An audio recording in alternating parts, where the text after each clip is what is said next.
আমাদের জীবনের সব থেকে বড় প্রবলেম হচ্ছে আমাদের মন। মন আমাদের সব কিছু কন্ট্রোল করছে। মনের কাছে আমরা চাকর হয়ে গেছি, গোলাম হয়ে গেছি। তুমি বলবে পড়তে বসবো, ও বলবে না আজকে না কালকে। তুমি বলবে এক্সারসাইজ করতে যাবো, না আজ না থাক কাল। কিন্তু বলবে পার্টি করবো, এক্ষুনি। ঘুরতে যাবো, এক্ষুনি। আড্ডা মারবো, এখন। মন কন্ট্রোল করছে। প্রবলেম এইটাই, মনকে আমাদের কন্ট্রোল করতে হবে। পড়তে বসবো, কাল না এখনই। এক্সারসাইজ না আজকেই যাব, এখনই যাব। এবং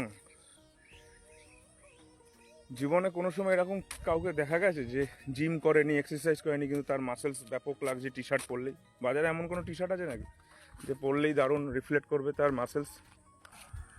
এমন কোনো টি শার্ট এখনও তৈরি হয়নি যে পরলেই নিজের মাসেলসটা দেখা যাবে। তার জন্য এক্সারসাইজ করতে হবে, জিম করতে হবে, নিজের মেহনত করতে হবে। তবে গিয়ে আমি যখন টি শার্টটা পরবো ভালো মাসেলস রিফ্লেক্ট করবে, তাই না? চেস্ট রিফ্লেক্ট করবে, তাই না? লোকে দেখবে ঠিক তেমনি নিজে যে ফিল্ডে বড় হতে হবে সেই ফিল্ডে অতিরিক্ত প্র্যাকটিস করতে হবে, রাত দিন মেহনত করতে হবে, তবেই গিয়ে সেই ইমেজটা গুড রিফ্লেক্ট করবে। এই নয় যে আমি কিছুই করলাম না, বিনা যুদ্ধে সব কিছু উঠে গেলাম। যদি হয় ওটা লটারি লাগবে, ও নেবে যাবে ঠিক আবার।